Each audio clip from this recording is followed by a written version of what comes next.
Oui, en effet, dans les 2 dernières années, on a opéré un projet important là, de pérennité du poste de Sainte-Anne-de-Beaupré. Il faut dire que le poste ici avait été construit en 1970, donc il y avait des enjeux là, au niveau de la désuétude des équipements. Donc, on a opéré un projet important là, au coût total de 20 millions de dollars d'investissement pour agrandir légèrement le poste et remettre à jour là, les équipements qui sont ici. Et je pense que c'est un poste qui est vraiment important parce que ça vient alimenter une bonne partie de la Côte-de-Beaupré. Oui, en effet. Dans le fond, le poste de Sainte-Anne-de-Beaupré, c'est un poste satellite qu'on appelle. Puis l'alimentation nous arrive de Saint-Tite-des-Caps, puis ensuite se redirige du côté du poste Lefrançois dans le secteur de l'Ange-Gardien.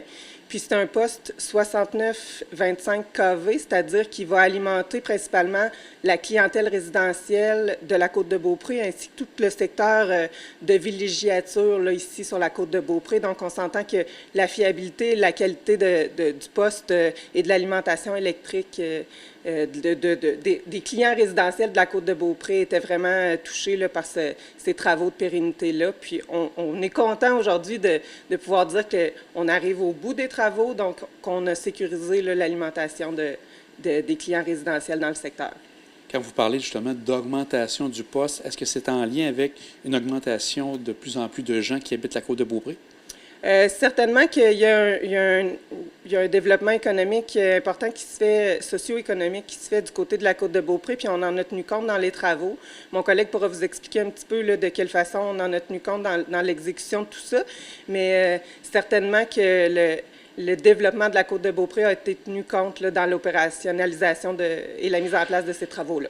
Et donc maintenant, on est à la toute fin des travaux, comme vous dites, là, dans les dernières semaines. Oui, c'est ça. C'est des travaux qui se sont déroulés sur 2 années.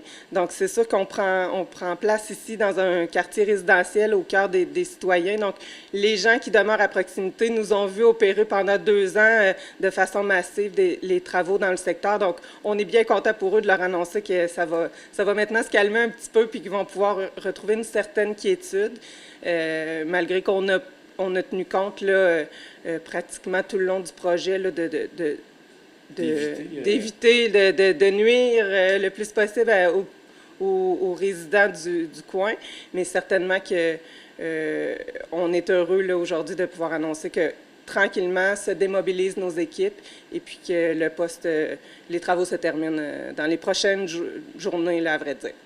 Et Mme Alain, vous avez votre collègue, M. Gagné. Donc, je vais me tourner du côté de M. Gagné. On va maintenant parler. Vous êtes le responsable du chantier. Quels ont été les principaux travaux que vous avez dû à faire pour, justement, l'agrandir, mais aussi l'optimiser au goût du jour? Bien, comme vous l'avez bien dit, oui, on a agrandi le poste de façon au niveau de sa superficie. On l'a peut-être augmenté de 25 %. Puis ce qui a été changé, c'est l'ensemble du poste, à l'exception des 3 transferts de puissance qui sont prévus dans un avenir rapproché d'à peu près 10-15 ans à être remplacés. Donc ça fait quand même, ça s'adapte bien avec ce que vous avez fait comme travaux? Oui, ça s'adapte. C'était le besoin requis aussi pour l'avancement technologique, pour donner une pérennité à ce poste pour encore une bonne quarantaine d'années facile, avec des nouvelles technologies, du matériel plus facile à obtenir dans des délais rapides s'il y a des besoins de réparation. Il reste encore quelques travaux. Quels sont ces travaux mineurs, on pourrait dire, pour clore le dossier?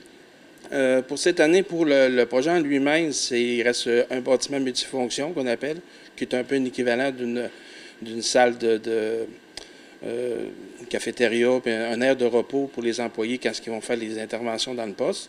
Et il y aura une petite intervention l'année prochaine, d'une durée de 2 semaines, pour une modification d'un ponceau à l'entrée. Et là, une fois que les travaux sont faits, ça empêche qu'il n'y aura pas nécessairement besoin d'avoir quelqu'un sur place tout le temps. Ça peut se faire à distance, si j'ai bien compris. Bien, le contrôle du poste se fait à distance. Naturellement, il va toujours avoir des travaux de maintenance, de vérification. S'il y a des problèmes au niveau de la distribution, c'est sûr qu'il y a toujours des interventions qui vont aller dans le poste, mais c'est de la maintenance. Fait que c'est vraiment sporadique, puis en fonction des besoins. Pendant les travaux, est-ce que ça a amené des coupures de courant pour les secteurs où il y avait des éléments que vous faisiez attention pour éviter justement ces pannes de courant pour le secteur de la Côte-de-Beaupré? Oui, effectivement. On a même établi une stratégie de travaux pour justement affecter le moins possible les citoyens. Naturellement, il y a eu des transferts de zones qui ont été faits par distribution, mais nous, dans le poste, on s'est toujours assuré de maintenir le maximum possible l'alimentation des zones 25 AV, qui est principalement pour le résidentiel. Puis, c'est ça. Fait que la stratégie a été montée de cette façon-là. Bien, c'est beaucoup plus clair pour nous. Un grand merci, puis on va suivre dans les prochaines années s'il y a d'autres travaux qui viennent d'arriver, mais comme vous dites, c'est la toute fin. Un grand merci. Merci à vous. Merci beaucoup.